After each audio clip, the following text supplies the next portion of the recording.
ఓం సాయిరాం. బాబా భక్తులందరికీ కూడా నమస్కారం అండి. అందరూ కూడా సుఖంగా, సంతోషంగా, ఎప్పుడూ కూడా ఆనందంగా ఉండాలి అని చెప్పి ఆ బాబాగారి తరపున నేను కూడా మనస్ఫూర్తిగా కోరుకుంటున్నాను.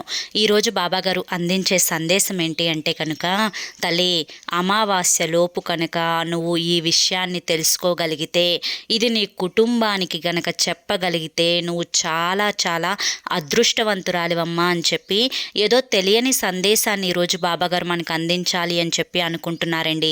మరి బాబాగారు ఏ సందేశం అందించినా కూడా అది మన భవిష్యత్తు కోసమే కదా. మరి ఈ సందేశం ఎవరైతే తెలుసుకోవాలి అనుకుంటున్నారో కింద మీకు @సాయి పిలుపు అని ఛానల్ నేమ్ కనిపిస్తుంది కదండి. దాని కింద ఉన్న ప్లే బటన్ని కానీ టైటిల్ని కానీ క్లిక్ చేస్తే మీకోసం బాబాగారు చెప్పాలి అనుకుంటున్న విషయం అనేది ఉంటుంది.